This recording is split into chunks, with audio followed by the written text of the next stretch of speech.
Hi everyone, and welcome to episode 19 of my Lancastrians and Yorkists vlog. Last time we were thinking about the threats to Henry VII and how serious they were. And we talked about Lovell's rebellion and how that rises quickly, but fizzled out even before there was a battle. This was kind of Henry VII showing up in York. And then we talked about Lambert's Simnel and how that was more of a threat because it actually led to a battle in Stoke, but how that battle was relatively straightforwardly won by Henry VII and Lambert Simnel's rebellion gathered relatively little or really no English support, even though several thousand Irishmen came over and there were German mercenaries paid for by Margaret of Anjou. And then we were halfway through thinking about the Perkin-Warbeck revolt and had already noted how, because it had been going on for 5 years and because Perkin had cropped up in Ireland and France and was now in Burgundy, that Perkin-Warbeck was a more serious potential threat to Henry VII's position. And we were just talking about how Sir William Stanley had been found to have engaged or shown interest in the Perkin-Warbeck conspiracy. It's very difficult for historians to pin down how involved he was, really. And I think the best bet is that he was sort of inquiring, perhaps, as to how legitimate Perkin-Warbeck was. Certainly, he seems to have felt in his defence at trial that he had done nothing wrong. That said, the very fact that there are people involved in English government even questioning whether Perkin-Warbeck is a legitimate contender to the throne shows that the Perkin-Warbeck rebellion, revolt, conspiracy is a more serious threat than either the Simnel or Lovell conspiracies. So this brought us up to February 1495 when William Stanley was executed. That summer in 1495, Warbeck actually attempted an invasion of England, landing at Deal, or at least weighing anchor at Deal, off Kent in July 1495. But Henry VII's forces were waiting for him, and those that made it ashore were arrested. And Warbeck himself spots this trouble and sails on to Ireland, where he attempted to gain support and capture Waterford for 11 days in a siege before giving up on that and sailing on to Scotland, where he gets rather more enthusiastic welcome from James IV, who decided to support him. We're not really sure why. James IV was 22. He'd just assumed his majority rule. Perhaps he was looking to assert some independence. Perhaps he really did believe that Perkin-Warbeck was who he said he was, or perhaps he was looking just to poke Henry VII and England, because that was kind of what Scottish kings did in this era. Nevertheless, a planned invasion is plotted by Perkin and James IV. Perkin promises Berwick to James IV if he backs him. James IV arranges for Perkin-Warbeck to get married to Lady Catherine Gordon, who is actually a distant relative of James IV, and gives him an annual pension of £1,200. And these two facts do suggest that there is an element of really kind of buying into the Perkin-Warbeck story here that seems a little bit more than just a sort of wafer-thin dressing for an anti-English policy. In September 1496, Perkin-Warbeck and James IV invade England together, but there is very, very little English support that arises with them, and Warbeck quickly withdraws. He also seems to have been disturbed by some of the tactics of the Scottish, the way they treated the English in their invasion. James IV himself withdraws after 5 days. It's quite a quick kind of thing over.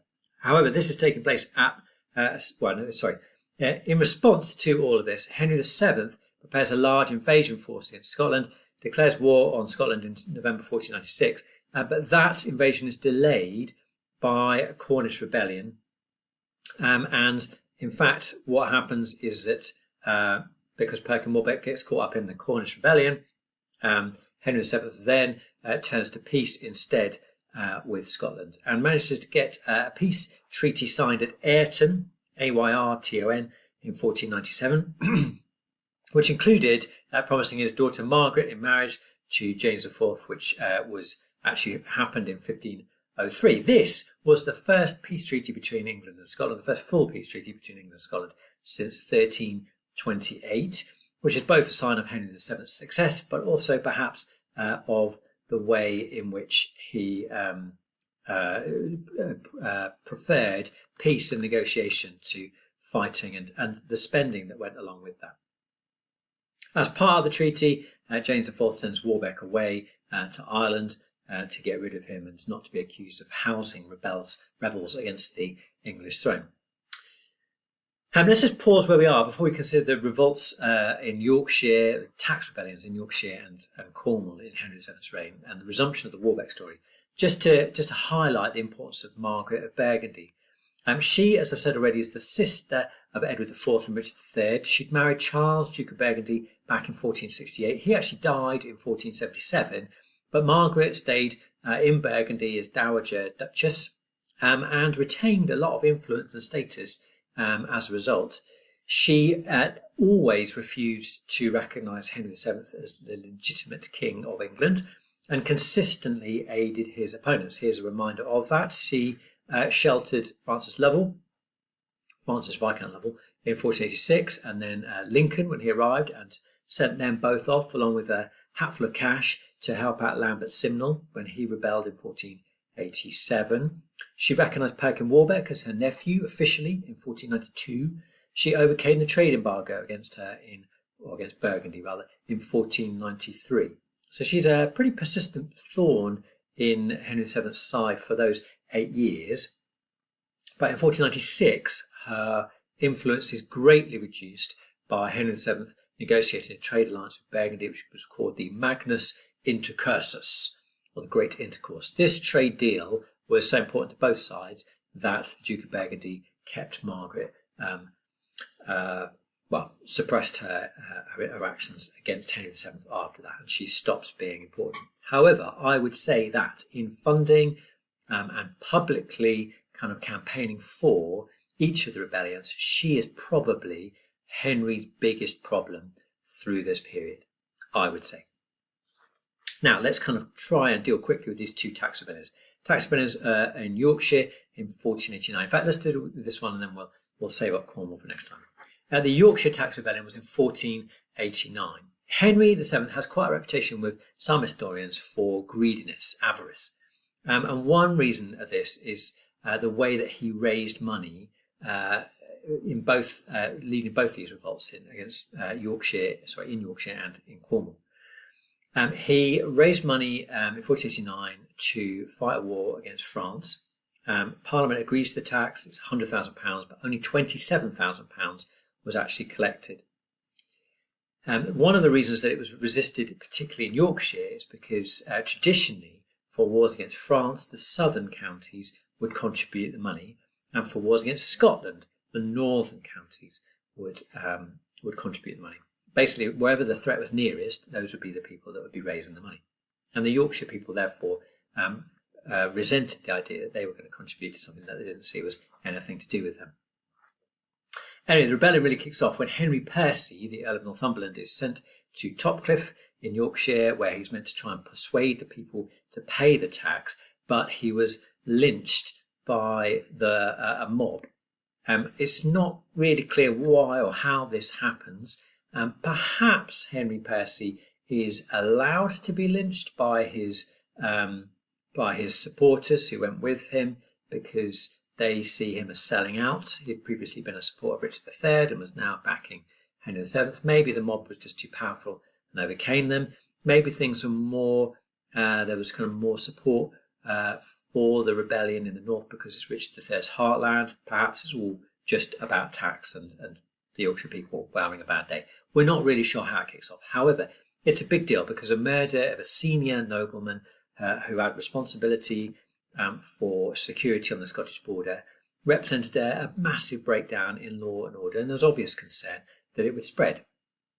Immediately afterwards, the rebels do seem to have been anxious about the consequences of Percy's murder, but their fear of reprisals actually leads to an escalation under the Yorkist sympathiser Sir John Egremont. Perhaps he was egging them on.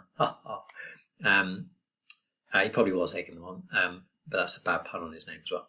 Anyway, the rebels declare that they'll fight against the evil counsellors of the king. That's really important and quite a classic medieval, early modern phrase that you hear rebels saying. They're not fighting against the king, but against his evil counsellors, the people who are advising him badly. Henry VII travels north with the Earl of Surrey to face them down, but they flee because the king's coming. Some ringleaders are hanged. Egremont escapes and flees to, drumroll please, Margaret of Burgundy, of course. The rebellion, in essence, then, is easily defeated. But note that Henry VII is very careful in the future not to ask for tax against this custom of asking the North to pay for the South and the South to pay for the North again. Sorry, he doesn't ask them in the North to pay again for things in the South, but he does repeat the same error with the Cornish in a bit. Surrey is rewarded by being made Henry VII's lieutenant in the North. So we'll leave it there because we haven't got time to deal with Cornwall this time. But what I'd like to note is that the Yorkshire Rebellion is pretty straightforwardly overcome. Nevertheless, it is a worrying a worrying rebellion that is a kind of a sign of how easy things were to spill out of control. And the fact that in both Lovell's rebellion in 1486 and then again 3 years later in the Yorkshire Tax Rebellion in 1489, Henry has to go personally to the north. In between these two things, he's had to fight a battle at Stoke. Again, when he's got there, it's all been pretty straightforward. But 3 times in 4 years, he's had to go.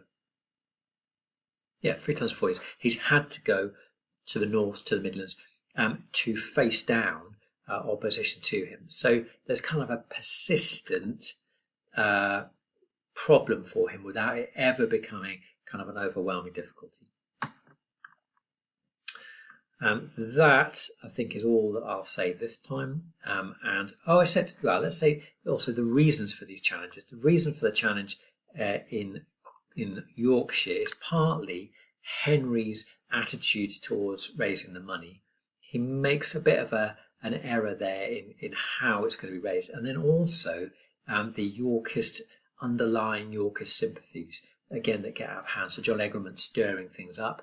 And then before that, perhaps because it's Richard III's heartland, because Percy was seen as a bit of a turncoat, that allows Percy to kind of be in that position where he's going to fall prey to a rebellion against him. So it's partly Henry making problems for himself, partly his slightly tenuous grip on the throne in the late 1480s that create the issue. Next time, we'll talk about the Cornish Rebellion. We'll finish off the Warbeck story, which is wrapped up in that, and we'll do just a little bit of overview analysis of these threats and how serious they've been. Thanks for watching. See you next time.